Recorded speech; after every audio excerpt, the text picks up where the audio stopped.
لله نحمده ونستعينه ونستغفره ونؤمن به ونتوكل عليه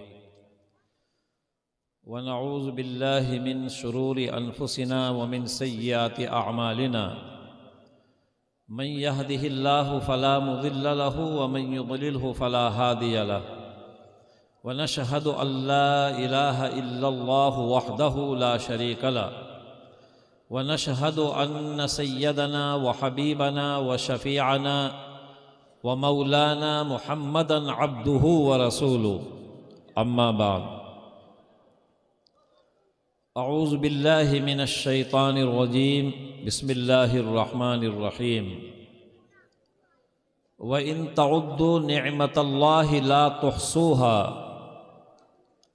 وقال النبي صلى الله عليه وسلم من رأى منكم منكرا فليغيره بيده فإن لم يستطع فبلسانه فإن لم يستطع فبقلبه وذلك أضعف الإيمان أو كما قال النبي صلى الله عليه وسلم وقال النبي صلى الله عليه وسلم اجتنبوا السبع الموبقات قيل وما هن يا رسول الله قال الشرك بالله والسحر وقتل النفس التي حرم الله إلا بالحق وأكل الربا وأكل مال اليتيم والتولي يوم الزحف وقذف المحصنات الغافلات المؤمنات أو كما قال النبي صلى الله عليه وسلم۔ کون مقبول ہے کون مردود ہے، کون مقبول ہے کون مردود ہے، بے خبر کیا خبر تجھ کو کیا کون ہے۔ جب تلیں گے عمل سب کے میزان پر، تب کھلے گا کہ کھوٹا کھرا کون ہے۔ جس جلسے کی آپ کو بہت دنوں سے انتظار تھا، آج وہ جلسہ منعقد کیا جا رہا ہے۔ جلسے کا مقصد جہاں چندے کی وصولیابی اور فراہمی ہوتا ہے، وہاں جلسے کا ایک مقصد یہ ہوتا ہے کہ مدرسے کی کچھ کارکردگی آپ کے سامنے آ جائے، اور ایک مقصد یہ ہوتا ہے کہ دین کی کچھ باتیں گوش گزار ہو جائے۔ جب کوئی بات سنی جاتی ہے تو اللہ تعالی عمل کی توفیق بھی عطا فرما دیتے ہیں، اور اگر آپ تشریف لے آئے جلسے میں اور کھڑے رہے اور اتنے اخراجات کے باوجود اور اتنے انتظار کے باوجود کوئی فائدہ آپ حاصل نہیں کر سکے، اور کچھ باتیں سن کر اور نصیحت کی باتیں سن کر عمل کی نیت سے آپ اگر نہیں گئے تو پھر کوئی خاص فائدہ نہیں ہوگا۔ چھوٹی سی بات پر بھی عمل کی توفیق ہو جائے تو جلسے کی کامیابی کی علامت ہے۔ قرآن شریف کی ایک بہت چھوٹی سی آیت اور ایک حدیث شریف میں نے آپ کے سامنے پیش کی ہے، اور ایک دوسری وہ ذرا طویل حدیث ہے۔ قرآن شریف کی جو آیت ہے اس کا ترجمہ یہ ہے کہ اللہ تعالیٰ فرماتے ہیں اگر تم اللہ کی نعمتوں کو شمار کرنا چاہو تو شمار نہیں کر سکتے۔ اللہ کی نعمتیں موسلا دھار بارش کی طرح برس رہی ہیں۔ آدمی اگر گننا چاہے، شمار کرنا چاہے ان کو، تو شمار نہیں کر سکتا۔ اس لیے پورے قرآن کریم کے اندر ایک بھی آیت ایسی نہیں ہے جس کا یہ ترجمہ ہو کہ میری نعمتوں کو شمار کرو۔ کوئی آیت ایسی نہیں ہے پورے قرآن کریم میں۔ ہاں ایسی آیتیں قرآن کریم میں ہے کہ جن کا ترجمہ اور مطلب یہ ہے کہ میری نعمتوں کا ذکر کرو اور میری نعمتوں کا اظہار کرو۔ چنانچہ قرآن شریف میں ہے وَأَمَّا بِنِعْمَةِ رَبِّكَ فَحَدِّثْ، کہ اپنے رب کی نعمتوں کو بیان کرو، ان کا شکر ادا کرو، ان کا ذکر کرو۔ لیکن اللہ کی نعمتیں کتنی مقدار میں ہیں، ان کی کوئی تعداد، ان کا کوئی حد و حساب نہیں ہے۔ آپ دیکھو چٹائی کے اوپر بیٹھے ہیں، لیکن یہ کتنی بڑی نعمت ہے، اور دین کی مجلس میں آپ بیٹھے ہیں، کتنی بڑی نعمت ہے۔ کوئی ایک آدمی اس پورے خرچ کو نہیں اٹھا سکتا، اس پورے انتظامات کو اپنے ذمے نہیں لے سکتا تھا، تو ٹانٹ کے اوپر بیٹھنا، دینی مجلس میں شریک ہونا، جلسے کے اندر شریک ہونا، یہ بہت بڑی سعادت اور بہت بڑی نعمت ہے۔ یہ ایسی نعمت ہے کہ جو قالینوں پر نہیں ملے گی آپ کو، ایئر کنڈیشن میں بیٹھ کر یہ نعمت میسر نہیں ہوگی، مخملوں اور گدوں کے اوپر بیٹھ کر یہ نعمتیں میسر نہیں ہوگی۔ ٹانٹ کے اوپر بیٹھ کر، مٹی کے اوپر بیٹھ کر یہ نعمت آپ کو اللہ نے عطا فرمائی۔ جتنا بھی اللہ کا آپ شکر ادا کریں وہ کم ہے۔ بہت بڑی سعادت اور نعمت ہے یہ۔ چاند بھی ایک نعمت ہے، سورج بھی ایک نعمت ہے، زمین و آسمان، عرش و کرسی، لوح و قلم، سب بڑی بڑی نعمتیں ہیں یہ۔ اور کھانے پینے کی چیزیں، یہ بھی نعمتیں ہیں۔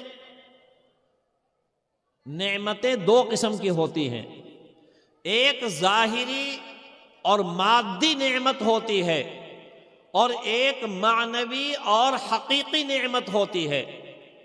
ظاہری نعمتیں تو یہی ہے، کھانے پینے کی چیزیں، روزی روٹی، ملازمت، تجارت، پیشہ، یہ بھی بڑی بڑی نعمتیں ہیں۔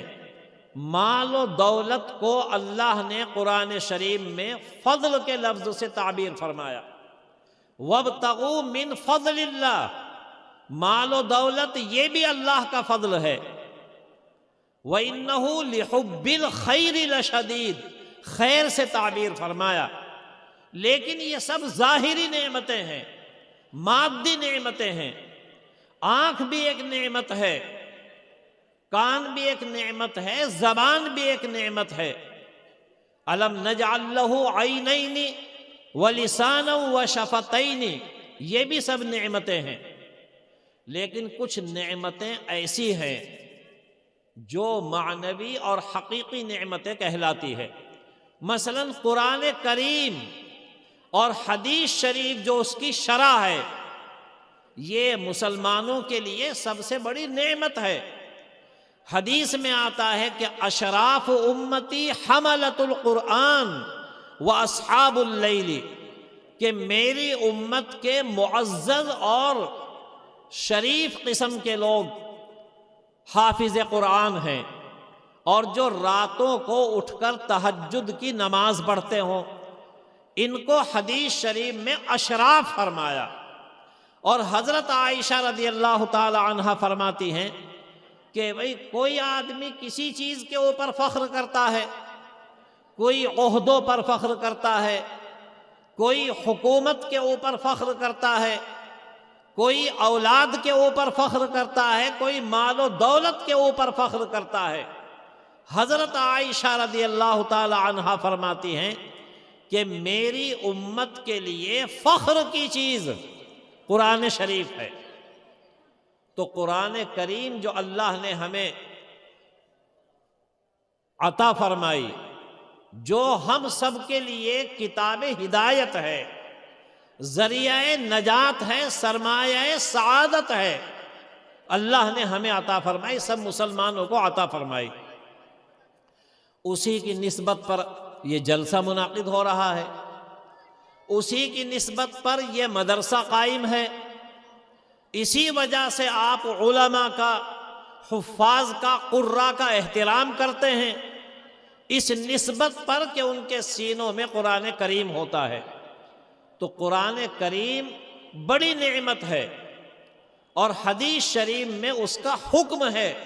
ایک حدیث میں آتا ہے کہ تعلموا الفرائض والقرآن وعلموا الناس فإنی مقبوض، کہ فرائض کو، احکام کو، میراث کو، شریعت کو سیکھو، میں تو اٹھا لیا جاؤں گا۔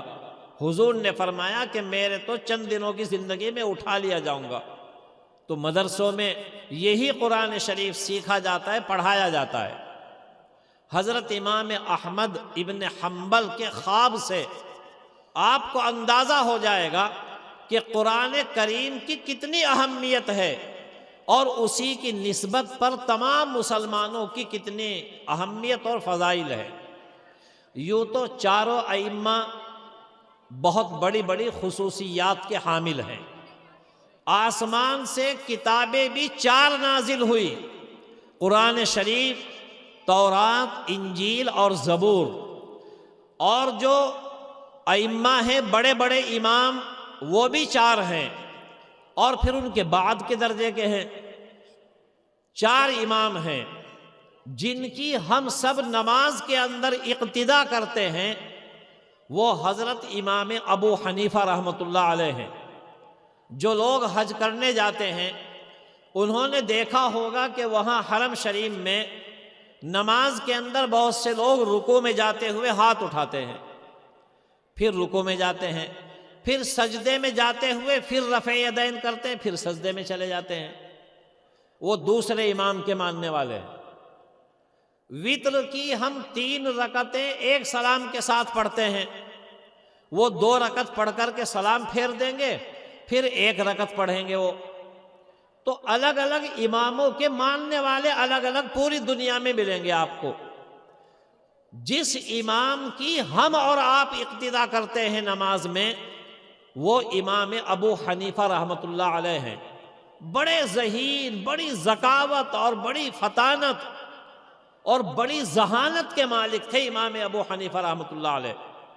ایک عورت آئی، حضرت اندر کمرے میں بیٹھے ہوئے تھے، اس عورت نے ایک سیب ایک بچے کو دے کر بھیجا کہ امام ابو حنیفہ رحمۃ اللہ علیہ اندر بیٹھے ہوئے ہیں، یہ سیب امام ابو حنیفہ کو دے دو۔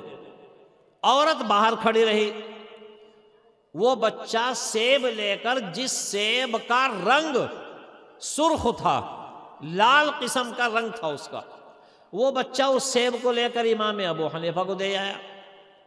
امام ابو حنیفہ نے اس سیب کو کاٹ کر اسی بچے کو واپس کر دیا کہ اس عورت کو دے دو جو باہر کھڑی ہوئی ہے، اور وہ عورت اس سیب کو لے کر کے چلی گئی۔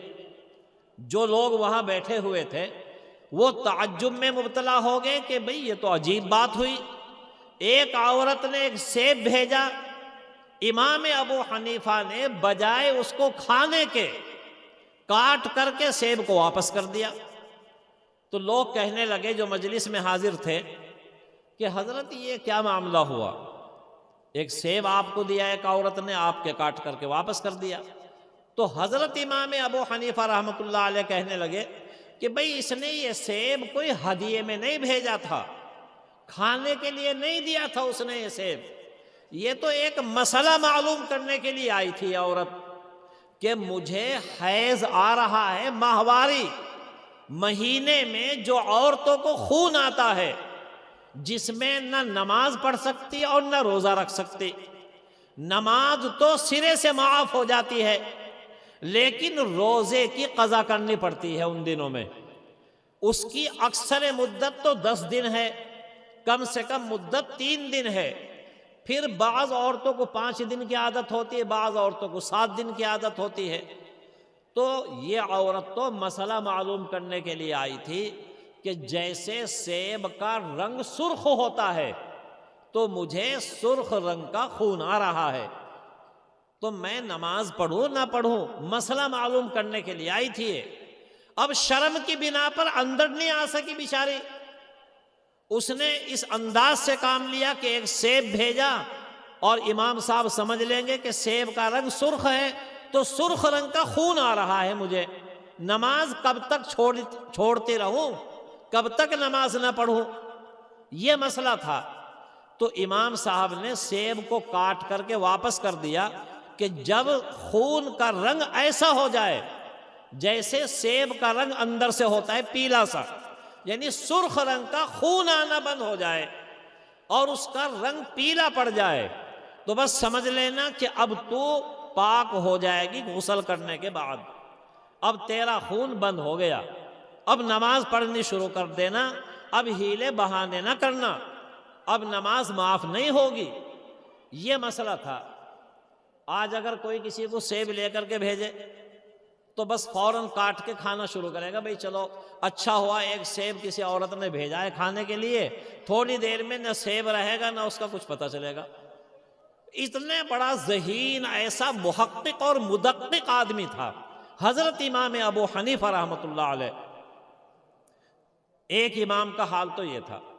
امام شافعی رحمۃ اللہ علیہ بہت بڑے ذہین اور ذکی آدمی تھے، مشکل مسائل کو سمجھ لیا کرتے تھے۔ امام شافعی رحمۃ اللہ علیہ بڑے امام گزرے ہیں، امام شافعی رحمۃ اللہ علیہ۔ ایک آدمی چلا جا رہا تھا، امام شافعی اور ان کا شاگرد دونوں جا رہے تھے، تو شاگرد کہنے لگا استاد سے کہ استاد محترم یہ بتلاؤ یہ جو آدمی جا رہا ہے یہ کیا کام کرتا ہے یہ؟ تو حضرت امام شافعی رحمۃ اللہ علیہ فرمانے لگے یہ یا تو لوہار ہے، لوہاری کا کام کرتا ہے یہ، یا پھر یہ بڑھئی کا کام کرتا ہے، یہ بتلا دیا انہوں نے۔ تو شاگرد نے جا کر کے پوچھا اس آدمی سے کہ بھئی آپ کا کیا پیشہ ہے، کیا کام کرتے ہیں آپ؟ تو اس آدمی نے کہا میں پہلے لوہاری کا کام کرتا تھا، اب بڑھئی کا کام کرتا ہوں میں۔ وہی امام شافعی نے بھی بتلایا تھا اس کے بارے میں۔ تو شاگرد آ کر کے کہنے لگا حضرت امام صاحب آپ کو قسم خدا کی کشف ہوتا ہے۔ کشف کہتے ہیں کہ کچھ چیزیں غیب کی نظر آ جائے، ہاتھ میں نظر آ جائے، یوں کرنے سے نظر آ جائے، کچھ چیزیں غیب کی نظر آ جائے۔ پورا علم غیب تو اللہ کے سوا کوئی نہیں جانتا۔ علام الغیوب اللہ تعالی ہے، عالم الغیب والشہادتی اللہ تعالی ہے، لیکن کچھ چیزیں غیب کی نظر آ جائے یا ایسا ہو سکتا ہے۔ تو اس نے کہا کہ قسم خدا کی آپ کو کشف ہوتا ہے۔ تو امام شافعی کہنے لگے قسم خدا کی مجھے کشف نہیں ہوتا۔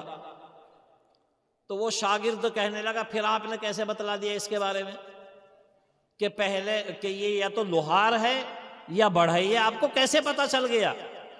تو حضرت امام شافعی رحمۃ اللہ علیہ فرمانے لگے بھئی مومن کی فراست بھی تو کوئی چیز ہوتی ہے، مومن کی سوجھ بوجھ، دانش مندی، ہوش مندی، عقل مندی، یہ بھی تو کوئی چیز ہوتی ہے۔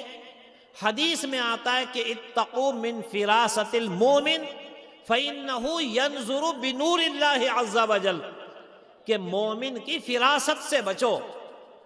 مومن بہت دور سے دیکھتا ہے، مومن کو اللہ نے عقل سلیم عطا کی اور فہم مستقیم عطا کی۔ مومن کو بغیر کشف کے بھی اللہ تعالیٰ الہام فرما دیتے ہیں، اس کے دل میں بات ڈال دیتے ہیں۔ یہ حال تھا امام شافعی رحمۃ اللہ علیہ کا، اتنے بڑے ذہین تھے۔ اور بعض لوگ تو یہاں تک کہہ دیتے ہیں امام شافعی کے بارے میں کہ کتاب کو جب کھولتے تھے تو ادھر والے ورقے پر ہاتھ رکھ لیا کرتے تھے، کہیں اس پر دھوکے سے نظر نہ پڑ جائے، یہ پہلے نہ یاد ہو جائے اور ترتیب نہ بگڑ جائے۔ چونکہ کتاب میں پہلے ادھر کا صفحہ یاد کرنا پڑتا ہے، پھر ادھر کا صفحہ یاد کرنا پڑتا ہے۔ تو اتنا بڑا ذہین آدمی تھا، اس صفحے کے اوپر ہاتھ رکھنا پڑتا تھا کہ کہیں ادھر اگر نظر پڑ گئی تو یہ پہلے یاد نہ ہو جائے۔ ایسا ذہین و فطین۔ تو اللہ نے کسی کو کوئی خوبی عطا فرما دی، کسی کو کوئی خوبی عطا فرما دی۔ ایک شخص آ کر کے کہنے لگا کہ حضرت آپ مفتی بھی ہیں، فقیہ بھی ہیں، مجتہد بھی ہیں، اور آپ شعر بھی پڑھتے ہیں، تو کم سے کم شعر شاعری آپ ہمارے لیے چھوڑ دو، آپ فتویٰ دے دیا کرو، مسئلہ بتا دیا کرو، ہم بھی کچھ نعت وغیرہ پڑھ کر کے پیسے کما لیں۔ جیسے ابھی اس بچے نے ایک نعت پڑھی، شعر پڑھے، کتنے لوگوں نے پیسے دے دیے، اس کو پورا مٹھا بھر کے لے گیا۔ تو اس شخص نے کہا کہ شعر شاعری ہمارے لیے چھوڑ دو، آپ تو مفتی ہیں، مولوی، مسئلے بتلا دیا کرو۔ اور کہنے لگا کہ دیکھو میں کچھ شعر پڑھوں گا اب، اگر آپ نے بھی ایسے ہی پڑھ دیے تو پھر تو میں توبہ کر لوں گا شعر پڑھنے سے، اور اگر آپ شعر ایسے نہیں پڑھ سکے جیسے میں پڑھوں گا تو پھر آپ توبہ کر لینا۔ یہ کہا امام شافعی سے۔ تو امام شافعی نے فرمایا ٹھیک ہے، تم شعر پڑھو، اگر میں نے بھی ایسے ہی پڑھ دیے تو تم توبہ کر لینا، تم کبھی شعر نہ پڑھنا پھر، اور اگر میں نہیں پڑھ سکا تو پھر میں توبہ کر لوں گا۔ تو وہ شاعر تھا، وہ تو سوچ کے لایا تھا شعر، اب امام شافعی نے سوچ تھوڑا ہی رکھے تھے، وہ تو مفتی تھے، مجتہد تھے۔ تو اس شخص نے شعر پڑھے عربی میں، ما ہمتی الا مقارعۃ العدا، خلق الزمان وہمتی لم تخلقی، والناس اعینہم الى سلب الغنا لا ينظرون الى الحجا والاولق، لو كان بالحیل الغنا لوجدتنی بنجوم اقطار السماء تعلقی، لكن من رزق الحجا حرم الغنا ضدان مفترقان ای تفرقی۔ یہ عربی کے اشعار ہیں، یہ پڑھے انہوں نے۔ اس کا ایک ترجمہ ہے، ترجمہ اگر بیان کیا تو بہت دیر لگ جائے گی۔ ابھی اور بھی بہت سارے علماء تشریف فرما ہیں، مراد آباد سے ہمارے محترم حضرت مولانا زبیر صاحب تشریف لائے ہیں، مفتی ابو جندل کا بھی آنا ہے، پتہ نہیں آ گئے یا نہیں۔ تو اس لیے میں زیادہ لمبی تفصیل سے بیان نہیں کروں گا، ترجمہ نہیں کرتا، بس عربی کے اشعار ہیں یہ۔ تو اس نے تو یہ سمجھا کہ شاید امام شافعی نہیں پڑھ پائیں گے، اب امام شافعی نے مطلب تو وہی رکھا، ترجمہ اسی سے ملتا جلتا، لیکن دوسرے اشعار پڑھے۔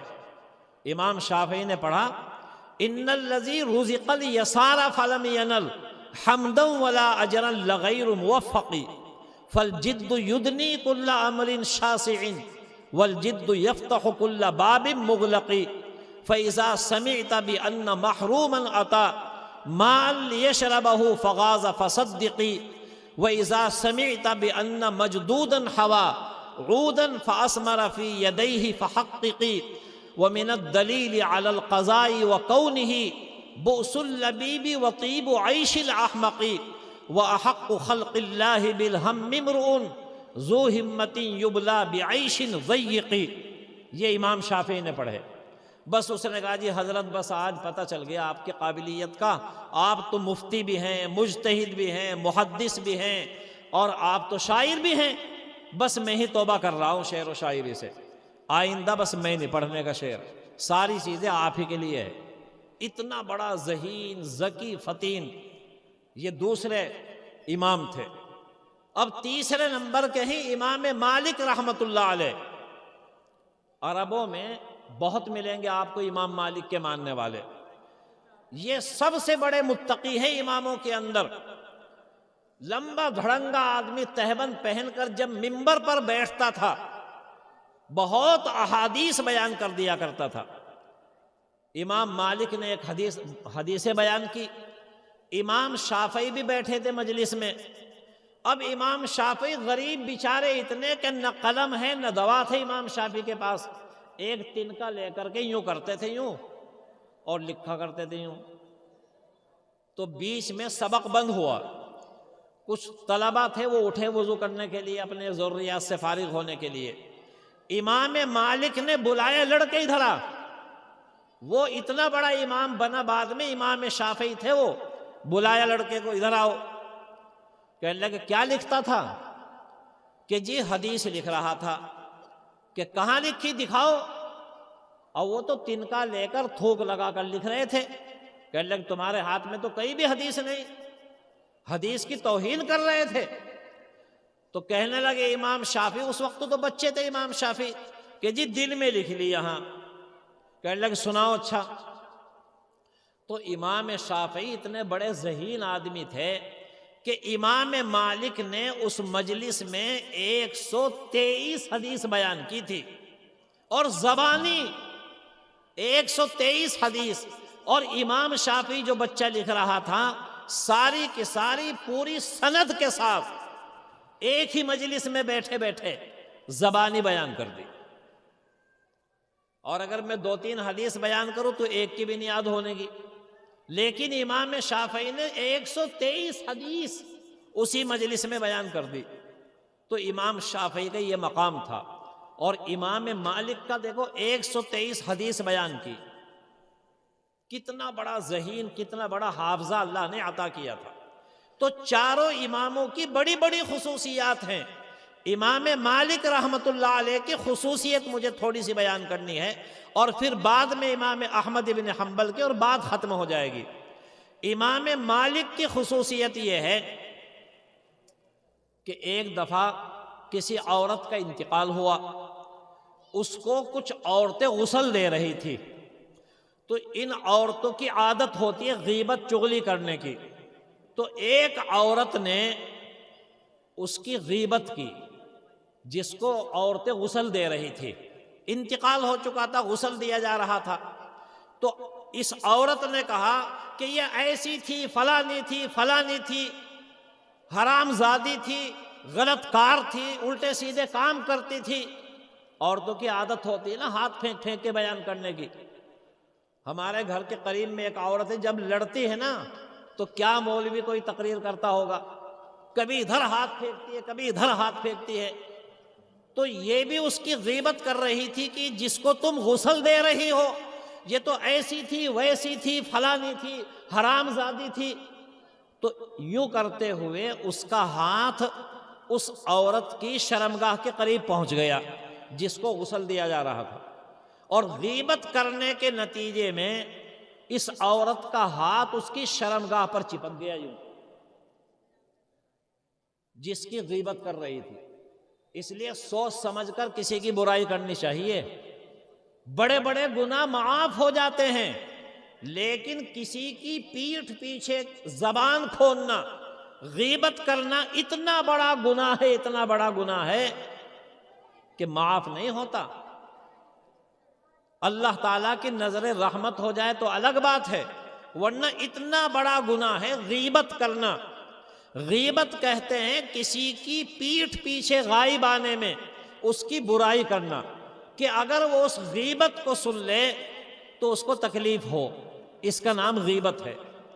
تو ہم تو سب بہت کرتے ہیں آج کل، محفلوں میں یہی ہوتی ہے، چائے چلتی رہتی ہے اور غیبتیں ہوتی رہتی ہے۔ اب اس عورت نے جب اس کی غیبت کی اور یوں کیا تو ہاتھ چپک گیا وہیں شرمگاہ کے اوپر، اور ایسا چپکا کہ جو عورتیں غسل دے رہی تھی انہوں نے بہت کوشش کی اس ہاتھ کو چھڑانے کے، نہیں چھڑا پائی۔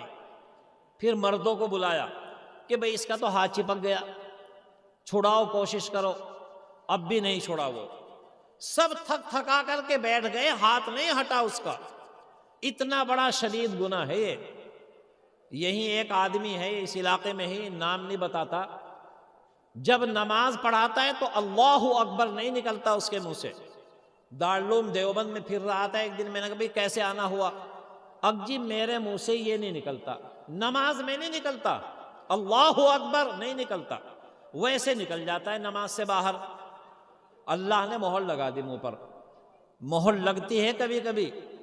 ایک کے گھر میں گیا تو اس نے مجھے اشارہ کیا اور میرا ہاتھ اٹھا کر کے اپنے سر پہ رکھ دیا، اور اپنے لڑکے سے کہا کہ دیکھو مولانا آئے، یعنی چائے کا اشارہ کیا اس نے۔ زبان کے اوپر اللہ نے تالا لگا دیا تھا اس کی، نہیں بول پایا تھا۔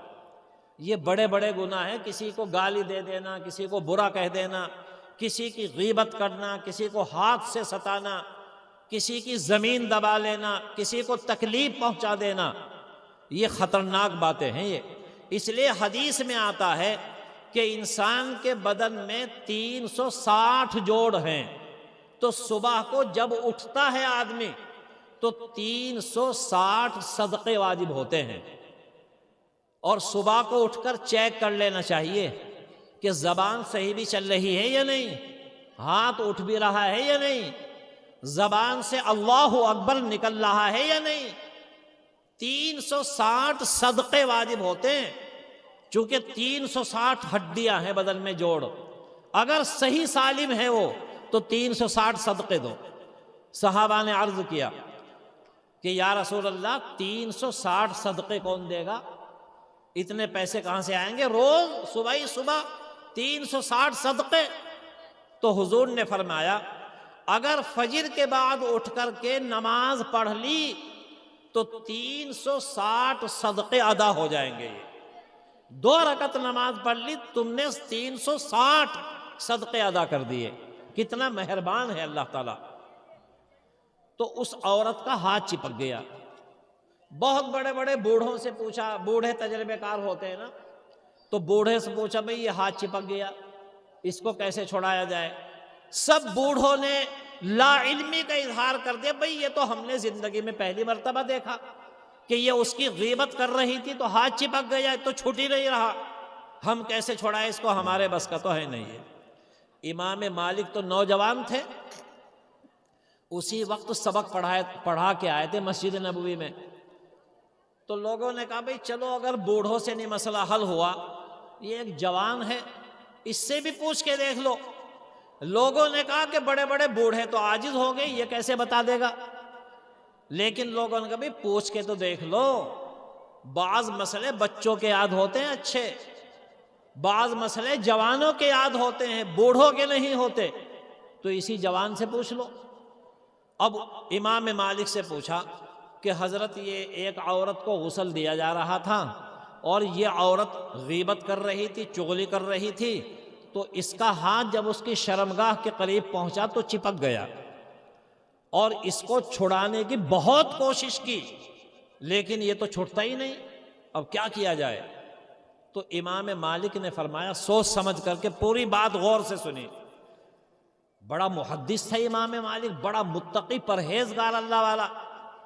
کہا کہ بھئی اس نے اس عورت کے اوپر تہمت لگائی، اور قرآن کریم کی آیت ہے والذین یرمون المحصنات ثم لم یأتوا بأربعة شہداء فاجلدوہم 80 جلدہ، کہ 80 کوڑے لگانے پڑیں گے۔ اگر کوئی کسی کے اوپر تہمت لگائے اور 4 گواہ نہیں ملے تو 80 کوڑے لگتے ہیں اس کے اوپر، کہ تم نے غلط تہمت کیوں لگائی کہ یہ بدکار ہے، غلط آدمی ہے، یہ زانی ہے، فاسق ہے۔ غلط تہمت اگر لگائی بغیر شہادت اور بغیر دلیل کے تو 80 کوڑے لگاؤ اس عورت کو، جب تک ہاتھ نہیں ہٹے گا اس کا، جب تک کہ 80 کوڑے نہیں لگ جائیں گے۔ اب کوڑے مارنے شروع کیے، ایک ڈنڈا لایا گیا، اب اس عورت کی کمر پر مارنے شروع کیے۔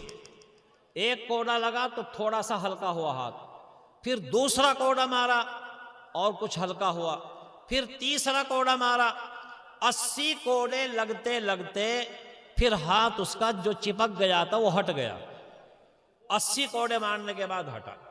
یہ امام مالک رحمۃ اللہ علیہ نے تدبیر بتلائی، اور یہ فرمایا کہ دیکھو غیبت اتنا بڑا گناہ ہے کہ کہیں منہ نہ چپک جائے، ہاتھ نہ چپک جائے، پیر نہ چپک جائے، اللہ کے لیے کوئی بعید، کوئی مشکل بات نہیں ہے۔ اور یہ گناہ ایسا ہے غیبت کا کہ کرنے والا بھی گناہگار اور سننے والا بھی گناہگار۔ کچھ گناہ تو ایسے ہیں کہ جو کرے گا وہی پھنسے گا، لیکن کچھ گناہ ایسے ہیں کہ وہ سب کو لے کر کے ڈوبتے ہیں۔ وہ جیسے مثلا شراب پینا ہے، حدیث میں آتا ہے کہ شراب پینے والے کے سلسلے میں 10 کے اوپر لعنت ہے۔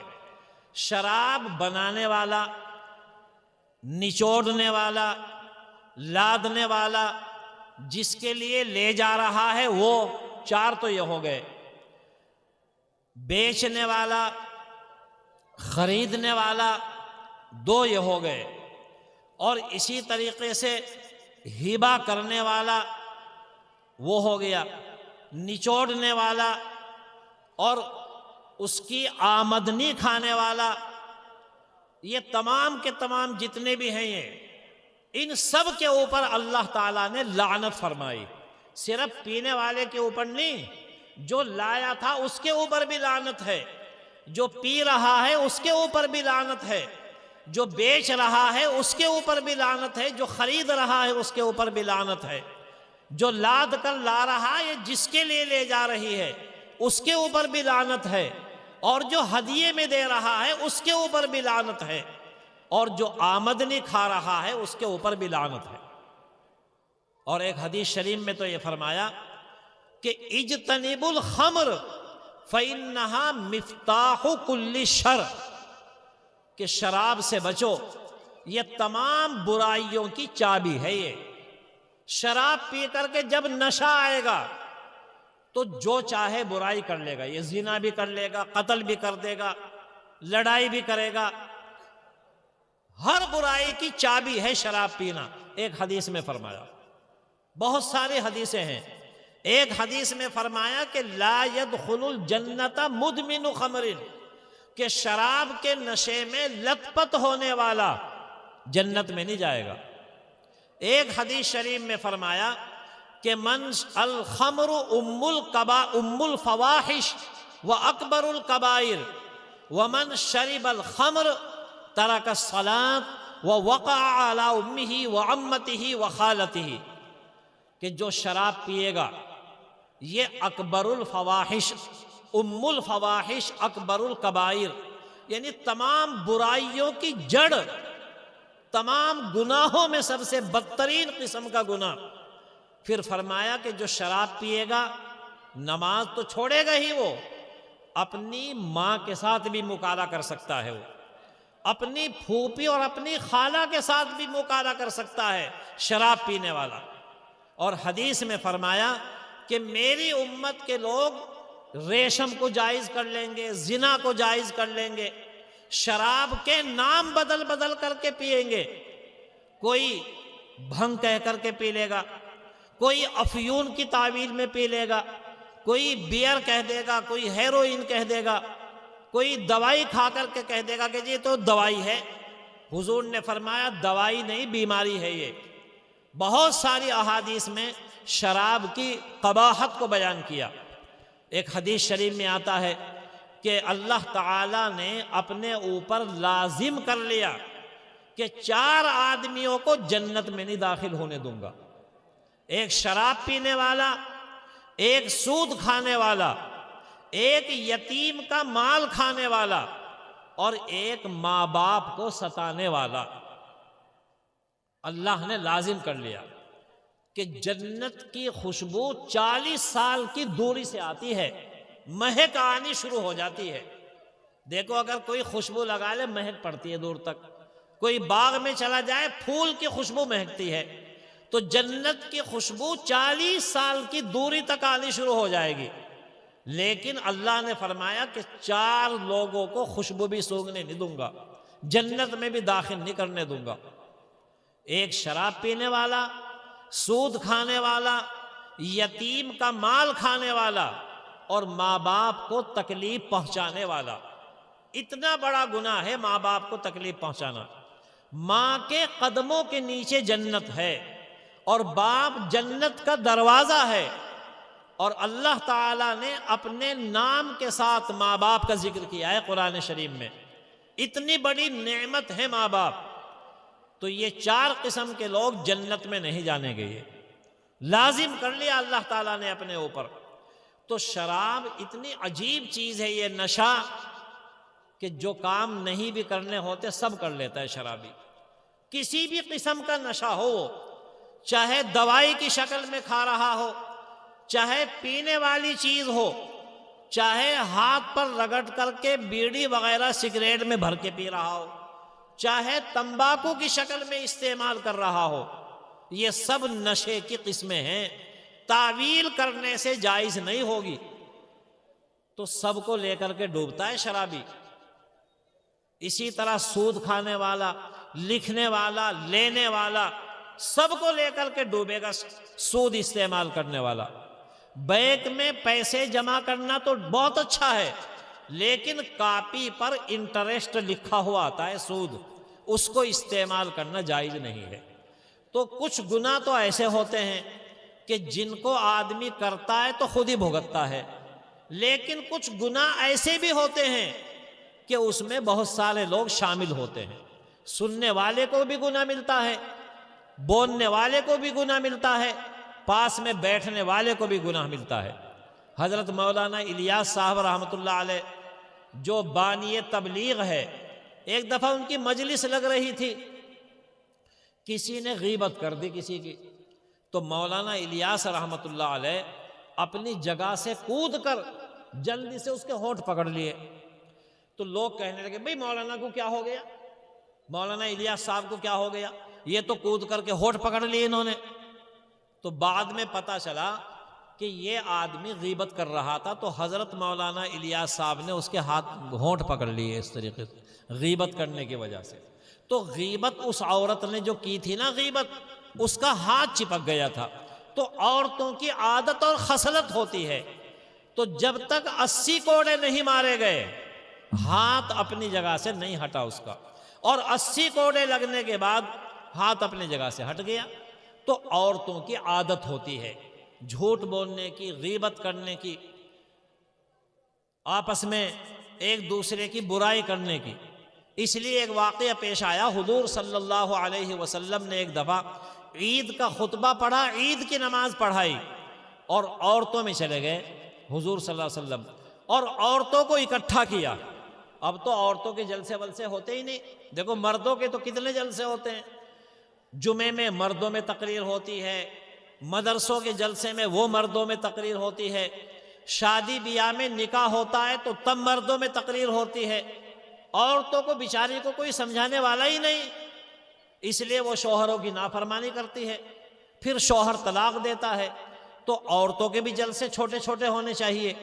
تو حضور صلی اللہ علیہ وسلم تشریف لے گئے اور عورتوں میں تقریر فرمائی آپ نے، اور یہ فرمایا کہ یا معشر النساء تصدقنا واکثرن الاستغفار فانی اریتکن اکثر اہل النار۔ حضور نے فرمایا کہ صدقہ کرو اور استغفار پڑھا کرو، کیونکہ میں نے دیکھا ہے کہ تم میں سے اکثر عورتیں جہنم میں ہیں۔ تو ایک عورت کھڑی ہو گئی اور کہنے لگی یا رسول اللہ، ہمارے اندر کون سی ایسی برائی ہے کہ آپ فرما رہے ہیں کہ جہنم میں عورتیں زیادہ جائیں گی، ہمارے اندر کون سی ایسی برائی ہے؟ تو حضور صلی اللہ علیہ وسلم نے فرمایا کہ تمہارے اندر دو برائی تو بہت بڑی ہیں۔ ایک برائی تو تمہارے اندر یہ ہے کہ تم لعن طعن بہت زیادہ کرتی ہو، اور دوسری برائی تمہارے اندر یہ ہے کہ تم شوہر کی بڑی نافرمانی کرتی ہو، تم شوہر کو بہت تکلیف پہنچاتی ہو۔ چنانچہ دارالعلوم میں سبق پڑھا رہا تھا مشکات شریف کا، اس میں ایک حدیث آئی عورتوں کے متعلق کہ ما رأیت منک خیرا قط، کہ شوہر اگر ایک مدت تک عورت کے اوپر احسان کرتا رہے، پھر بھی عورت کیا کہے گی؟ تیرے گھر میں تو میں نے کبھی خیر دیکھی ہی نہیں، ہمیشہ ساری زندگی میری تو بربادی میں گزر گئی، تمہارے گھر میں میں نے کبھی خیر ہی نہیں دیکھی، یہ کہتی ہے عورتیں۔ حالانکہ شوہر کوشش کرتا ہے پوری زندگی، لیکن عورتوں کا مزاج ہے ناشکری کرنے کا۔ تو حضور نے فرمایا ایک تو تم لعن طعن بہت کرتی ہو آپس میں، جہاں بھی دو بیٹھ جائے گی وہیں ادھر ادھر کی باتیں ہوں گی، اور تم شوہر کی نافرمانی بھی کرتی ہو، اس لیے تم صدقہ خیرات زیادہ کیا کرو اور استغفار زیادہ کیا کرو۔ پھر عورت نے پوچھا کہ حضرت پھر کون سی عورت اچھی ہے؟ تو آپ صلی اللہ علیہ وسلم نے فرمایا کہ تسرہ اذا نظر، کہ شوہر جب اس کی طرف دیکھے تو شوہر کو خوشی ہو محسوس، عورت کی طرف دیکھ کر، اپنی بیوی کی طرف دیکھ کر شوہر کو خوشی ہو۔ وَتُطِيعُهُ اذا امر، اور جب شوہر کوئی حکم کرے تو عورت اس کی اطاعت کرے۔ اور پھر فرمایا کہ وَلَا تُخَالِفُهُ، کہ عورت کو چاہیے کہ فی نفسها ومالہ بما یکرہ، کہ اپنے نفس میں اور شوہر کے مال میں شوہر کو جو بات ناپسند ہو عورت کبھی اس کام کو نہ کرے، ایسی عورت اچھی ہوتی ہے، یہ حضور صلی اللہ علیہ وسلم نے فرمایا۔ ورنہ تو عام عورتوں کی عادت ایسی ہوتی ہے۔ اسی لیے قرآن شریف میں حکم ہے شوہروں کو کہ وَعَاشِرُوهُنَّ بِالْمَعْرُوفِ، کہ اپنی بیویوں کے ساتھ اچھا برتاؤ کرو، اچھا سلوک کرو، محبت کا برتاؤ کرو اپنی بیویوں کے ساتھ۔ اگرچہ مرتبہ تو شوہر کا بڑا ہے، الرجال قوامون علی النساء خود قرآن کریم میں فرمایا، لیکن حقوق کے اعتبار سے دونوں کے حق برابر ہے۔ وَلَهُنَّ مِثْلُ الَّذِي عَلَيْهِنَّ بِالْمَعْرُوفِ، شوہر کے بھی حقوق ہیں، بیوی کے بھی حقوق ہیں۔ تو ہمارے معاشرے میں تو بہت خرابیاں ہیں، لیکن اب حکومت نے بھی نئے نئے قانون بنا دیے ہیں، چونکہ ہم لوگوں نے بڑی زیادتیاں کی ہیں عورتوں کے اوپر، لیکن شریعت کے کچھ حقوق ہیں۔ وراثت کا الگ مسئلہ ہے، لڑکے کو ڈبل حصہ ملتا ہے، لڑکی کو کم ملتا ہے۔ ایک بھائی ہے، دو بہنیں ہیں، تو دو بہنوں کو جتنا حصہ ملے گا لڑکے کو برابر مل جائے گا، لڑکی کو آدھا آدھا ملے گا۔ لیکن طلاق دینے کا حق شریعت نے شوہر کو دیا ہے، عورت کو طلاق دینے کا حق نہیں دیا۔ اب حکومت نے قانون بنا دیے، عجیب عجیب قانون۔ اتراکھنڈ کی حکومت نے یکساں سول کوڈ نافذ کر دیا۔ اللہ تعالیٰ سو رحمتیں نازل فرمائے حضرت مولانا سید ارشد مدنی دامت برکاتہم پر، کہ انہوں نے اتراکھنڈ کے مسلمانوں کے لیے یہ سہولت مہیا کی اور یہ وعدہ کر لیا کہ ہم سپریم کورٹ میں اور ہائی کورٹ میں اس مقدمے کو لے جائیں گے، ہم نینی تال میں بھی لے جائیں گے یہ مقدمہ، اور سپریم کورٹ کے اندر یہ مقدمہ لے جائیں گے۔ اتراکھنڈ کے مسلمانوں کے لیے کتنی بڑی بشارت اور خوشخبری ہے یہ۔ ابھی ہلدوانی کے اندر جو لڑائی ہو گئی تھی اور اس میں کتنے ہی مسلمان جیل میں رہے، حضرت مولانا سید ارشد مدنی تنہا واحد شخص ہیں جنہوں نے مقدمہ لڑا۔ وہ لڑکی جو وکیل تھی بنگلور سے آیا کرتی تھی، ایک دفعہ بحث کرنے کی فیس 5 لاکھ روپے لیتی ہے، وہ ایک دفعہ کچہری میں جانے کی 5 لاکھ روپے فیس لیتی ہے وہ، اور 4-5 پیشی ہوئی تو سینکڑوں لوگ جیل سے باہر آ گئے۔ نینی تال میں مقدمہ لڑا، سپریم کورٹ میں مقدمہ لڑا۔ تو ہم سب کے لیے جو حکومت ہے یہاں یکساں سول کوڈ کو نافذ کر دیا۔ اب یکساں سول کوڈ کا مطلب یہ ہے کہ ہندو مسلم سب کے لیے برابر قانون ہو، لیکن پہاڑ پر رہنے والے ان کو تو بہت سو کو الگ کر دیا، تو پھر کہاں برابر قانون ہے؟ بھئی جب تم نے ان کو الگ کر دیا، پہاڑیوں کو الگ کر دیا، قبائلیوں کو الگ کر دیا، تو جب ہندوستان آزاد ہوا تھا مسلمانوں کے لیے بھی دفعہ 25 اور 26 میں یہ لکھا ہوا تھا کہ ہر آدمی اپنے مذہب پر عمل کر سکتا ہے، تو مسلمان اپنے مذہب پر عمل کرے گا۔ لیکن حکومت نے تو قانون بنا دیا، اتنا کالا قانون کہ جیسے طلاق دینے کا حق مردوں کو ہے، ایسے ہی طلاق دینے کا حق عورتوں کو بھی دے دیا انہوں نے۔ اب شوہر گھر جائے گا، اب دیکھے گا بھئی بیوی کہاں گئی میری، پتہ چلا وہ تو شوہر کو طلاق دے کر کے اپنے گھر چلی گئی۔ یہ کتنا بڑا الٹا قانون ہے۔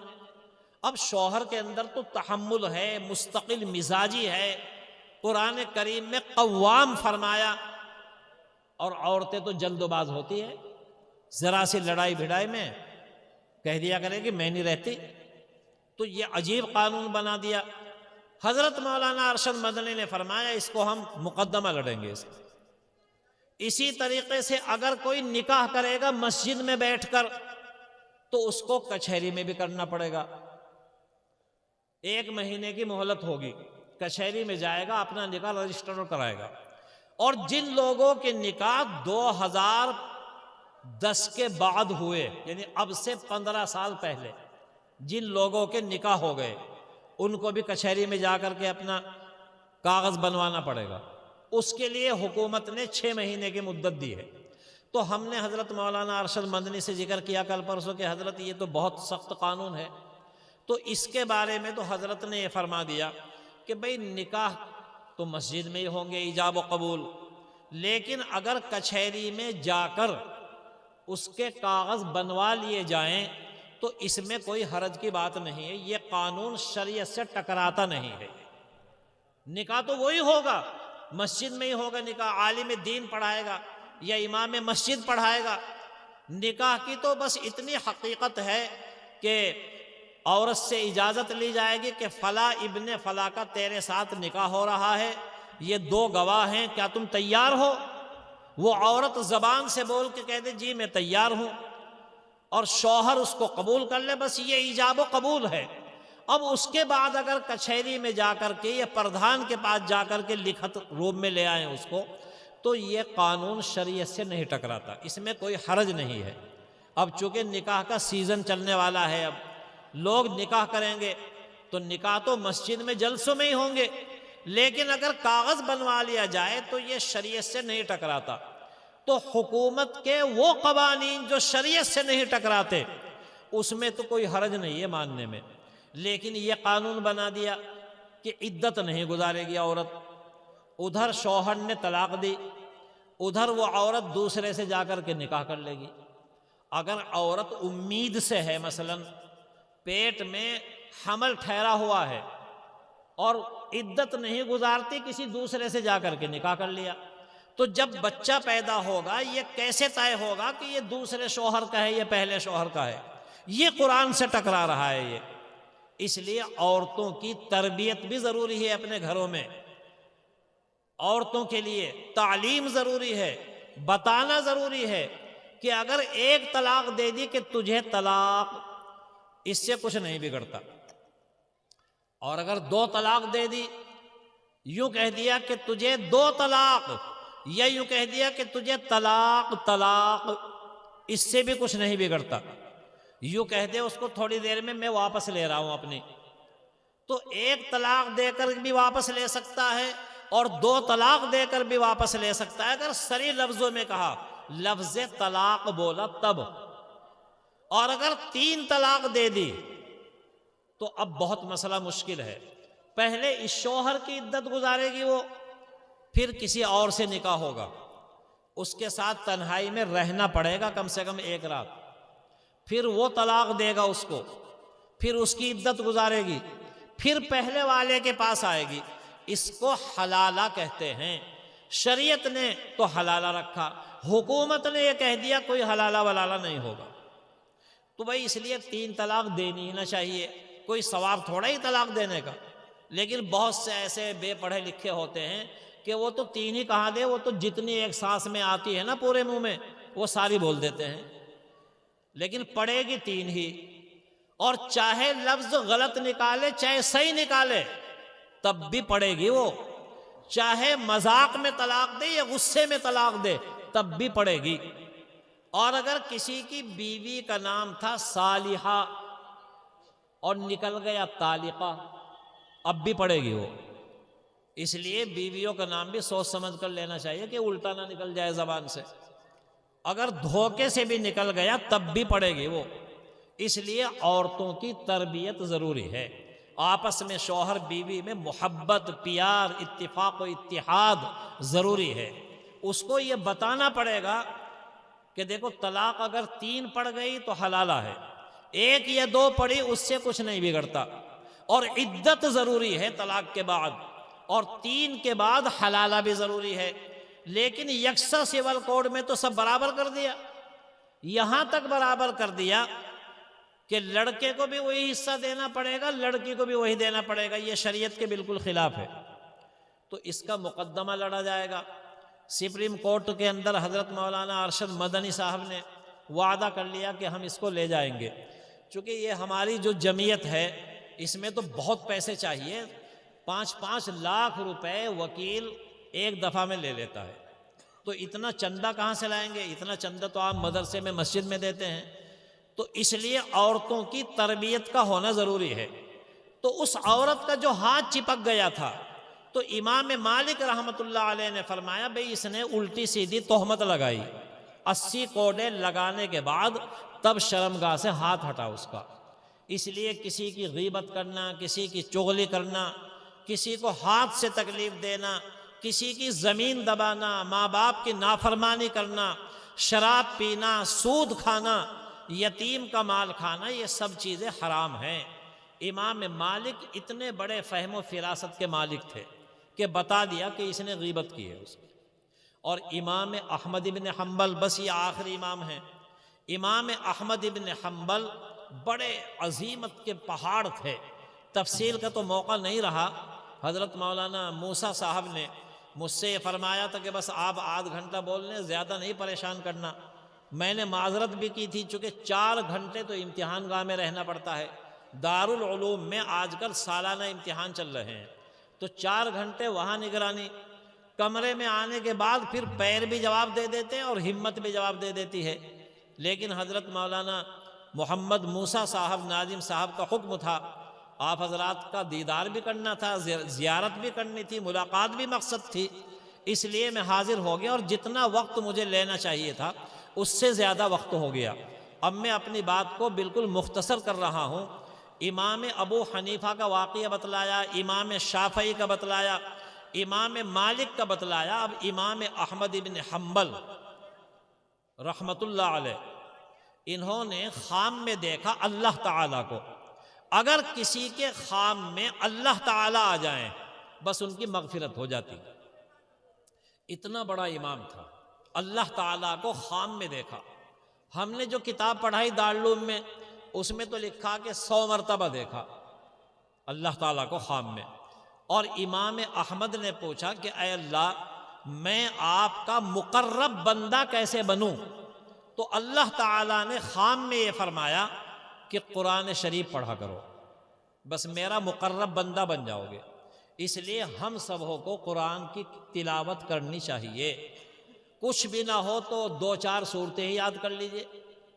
عرب کے اندر حرم شریف میں لوگ صبح سے شام تک اپنا کام کرتے ہیں، لیکن رات کو آ کر امام کے پاس بیٹھتے ہیں، وہ انہیں سکھاتا ہے کہ بھئی پڑھو الحمد اللہ، 2-3 سورتیں روز سیکھتے ہیں وہ۔ تو اتنا تو ہم سب بھی کر سکتے ہیں۔ یہاں مولانا مسلم موجود ہیں، قاری دلشاد صاحب موجود ہیں، مولانا موسیٰ، یہ بہت بڑی نعمت ہے مدرسہ آپ کے لیے۔ دارالعلوم دیوبند بالکل قریب میں ہیں آپ کے، تو اس لیے سیکھنے کی کوئی عمر متعین نہیں ہوتی۔ دلی کے ایک ڈاکٹر ہیں، ڈاکٹر عبد الخالق، 80 سال کی عمر، اتنی لمبی داڑھی، سفید، آپریشن کرتے ہیں، سرجن، دلی میں بڑا ہاسپٹل ان کا، لیکن دارالعلوم میں پڑھنے کے لیے آتے ہیں ہمارے سامنے۔ 1 گھنٹہ میرے پاس بھی پڑھتے ہیں، وہ پڑھنے کے لیے آتے ہیں دلی سے۔ اتنی بڑی مشقت، اس سال وہ مولوی بن گئے، تو ڈاکٹر بھی ہے، مولوی بھی، اور 80 سال کی عمر ہے۔ تو پڑھنے کی کوئی عمر متعین نہیں ہوتی، آدمی سیکھتا رہے، پڑھتا رہے، اس کے لیے کوئی مشکل کام نہیں ہوتا۔ تو امام احمد ابن حنبل نے خواب میں یہ دیکھ لیا، اللہ تعالیٰ نے فرمایا بھئی قرآن شریف پڑھو، میرے مقرب بندے بن جاؤ گے۔ اور امام احمد پھر کسی کے خواب میں بھی آئے تو پوچھا کہ حضرت کیسی گزری، کیا حال ہیں امام احمد سے انتقال کے بعد؟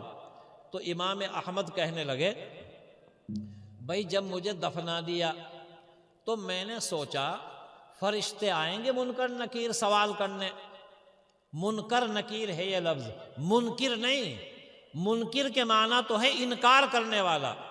تو جو فرشتے سوال کریں گے اگر کوئی صحیح جواب دے تو وہ تھوڑا ہی انکار کریں گے۔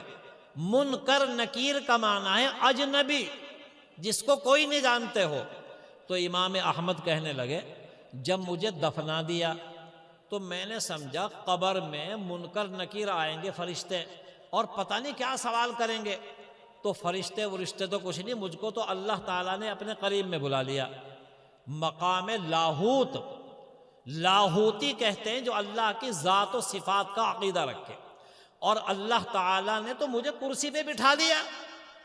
میں تو سمجھا فرشتے آئیں گے سوال کریں گے اور پتہ نہیں کیسا جواب دوں کیسا نہیں۔ فرشتوں نے اللہ کے قریب میں لے جا کر مجھے تو کرسی پہ بٹھا دیا، اور کرسی پر بٹھا کر تاج علم میرے سر پہ رکھا، علم کا تاج میرے سر کے اوپر رکھ دیا۔ اور اللہ تعالیٰ نے فرمایا کہ بھئی آپ نے تو بہت مشقت اٹھائی، دنیا میں بڑے کوڑے لگتے تھے۔ اس زمانے میں جو حکومت تھی وہ قرآن کریم کو مخلوق کہتی تھی، اور مخلوق تو سب فنا ہو جائیں گی، تو کیا قرآن بھی فنا ہو جائے گا؟ تو امام ابو حنیفہ کہتے تھے القرآن غیر مخلوق، کہ قرآن اللہ کی صفت ہے، مخلوق نہیں ہے۔ تو امام احمد ابن حنبل پر اتنے کوڑے مارا کرتے تھے تازہ دم جلاد کہ اگر وہ کوڑے ہاتھی کے اوپر بھی لگ جائے تو ہاتھی بھی پسینے پسینے ہو جائے۔ اتنے زبردست کوڑے امام احمد ابن حنبل کے اوپر لگتے تھے۔ تو اللہ نے فرمایا بھئی آپ نے تو بہت مشقت اٹھائی، میرے کلام کو تم نے مخلوق ثابت نہیں ہونے دیا، اس لیے آپ آرام سے بیٹھو۔ اللہ تعالیٰ نے فرمایا، تو امام احمد بن حنبل نے کہا کہ حضرت اگر آپ کی توفیق نہ ہوتی تو میں تو پھسل جاتا، اتنے کوڑے میرے کمر پہ لگتے تھے، میری ہمت تو جواب دے جاتی، لیکن آپ نے تو کرم فرمایا، اس لیے میں نے آپ کے قرآن کو مخلوق نہیں کہا۔ قرآن مخلوق نہیں ہے، تمام مخلوق فنا ہو جائے گی، قرآن فنا نہیں ہوگا۔ یہی جھگڑا تھا اس زمانے میں۔ تو دیکھو اللہ نے کتنا اعزاز بخشا امام احمد بن حنبل رحمۃ اللہ علیہ کو۔ تو امام احمد بن حنبل یہ فرماتے ہیں کہ بھئی قرآن کریم کے پڑھنے سے اللہ کا قرب حاصل ہوتا ہے، اس لیے وہ لوگ بڑے محترم ہیں، یہ حافظ قرآن، علماء، قرہ، مدرسوں کا یہ نظام چلانے والے، جن کے سینوں میں قرآن کریم ہے، اللہ نے بھی ان کو کرسی پہ بٹھایا، اللہ نے بھی ان کے سر پہ تاج رکھا، اللہ بھی ان کا احترام فرماتے ہیں۔ اتنی قدر ہے اللہ کے اپنے کلام کی۔ ایک واقعہ لکھا ہے، بات زیادہ لمبی ہو گئی۔ ایک دریائے دجلہ کے اوپر ایک آدمی بیٹھا ہوا تھا، شراب وغیرہ کے اندر مشغول تھا، تو وہ نیچے آیا، نیچے دیکھا کہ امام احمد بن حنبل ہیں، تو وہ اوپر سے نیچے آنے لگا شراب پیتا پیتا، تو احترام میں۔ تو جب کبھی اس کا انتقال ہوا تو اس سے پوچھا کہ آپ کے ساتھ کیا گزری؟ کہا کہ میری تو مغفرت ہو گئی۔ کہ کیوں؟ کہ میں اوپر سے نیچے آیا، جس کے احترام میں آیا اس کے سینے میں اللہ کا کلام تھا، اللہ نے یہ کہہ کر میری مغفرت کر دی کہ تم نے میرے کلام کا احترام کیا، اس وجہ سے میں تمہاری مغفرت کر رہا ہوں۔ تو آپ جو یہاں مدرسے والوں کے احترام میں آپ آئے، کتنا ادب آپ نے کیا کہ آپ نیچے بیٹھے، ان تمام حضرات علماء اکابر کو آپ نے اوپر بٹھایا، محبت کا آپ نے ثبوت دیا۔ تو یہ سب جنت میں اکیلے چلے جائیں گے؟ ایسا نہیں ہوتا۔ حدیث میں آتا ہے جو جس سے محبت کرے گا اس کے ساتھ جائے گا۔ ایک آدمی نے حضور سے پوچھا کہ حضرت قیامت کب آئے گی؟ متی قیام الساعۃ، قیامت کب آئے گی؟ تو حضور نے فرمایا ما اعددت لہا، کیا تیاری کی قیامت کی؟ کہا کہ ما اعددت لہا کبیر صلاۃ ولا کبیر صوم ولکنی احب اللہ ورسولہ، کہ میں نے کوئی بڑی تیاری تو کی نہیں، نہ نماز ہے میرے پاس نہ روزہ، لیکن ایک بات ہے کہ میں اللہ رسول سے محبت کرتا ہوں۔ تو حضور نے فرمایا المرء ما احب وانت مع من احببت، کہ جس سے آدمی محبت کرتا ہے اس کا حشر اسی کے ساتھ ہوتا ہے۔ تو اگر کوئی اللہ سے محبت کرے، اللہ کے رسول سے محبت کرے، سیدھا جنت میں جائے گا۔ کوئی علماء سے محبت کرے جس کے سینے میں قرآن کریم ہے، اس سے اگر کوئی محبت کرے تو اس کے ساتھ ساتھ وہ بھی جنت میں جائے گا۔ تو آپ بھی انہی کے ساتھ جنت میں جائیں گے۔ آپ قرآن کریم سے محبت کریں، آپ بھی جنت میں جائیں گے۔ آپ علماء سے محبت کریں، اپنے بچوں کو آپ حافظ بنا دیں، ایک حافظ قرآن 30 کو لے جائے گا جنت میں۔ اور علماء تنہا نہیں جائیں گے جنت میں، جم غفیر جائے گا۔ حضرت مولانا قاسم صاحب جب جنت میں جائیں گے تو پوری کی پوری جماعت ان کے پیچھے پیچھے جائے گی۔ بانی دارالعلوم حضرت مولانا قاسم صاحب نانوتوی، چونکہ دارالعلوم میں کتنے طلبہ، 5-6 ہزار طلبہ تو وہ جن کے داخلے ہیں، اور اتنے ہی وہ جو بغیر داخلے کے پڑھتے ہیں درسگاہ میں جا کر کے، 10-15 ہزار 20 ہزار طلبہ دیوبند کی دھرتی پر رہتے ہیں۔ تو جس نے بنیاد رکھی، جب وہ جنت میں جائیں گے تو پورا کا پورا جم غفیر حضرت مولانا قاسم صاحب نانوتوی کے پیچھے جائے گا۔ دارالحدیث میں 1150 طلبہ داخل ہیں اس وقت، جتنے آپ بیٹھے اس سے تو ڈبل ٹیبل ہوں گے ایک ہی جماعت میں۔ تو اس لیے محبت بہت بڑی چیز ہے آدمی کے لیے۔ جس کے ساتھ جو محبت کرے گا ساتھ ساتھ جنت میں جائے گا وہ۔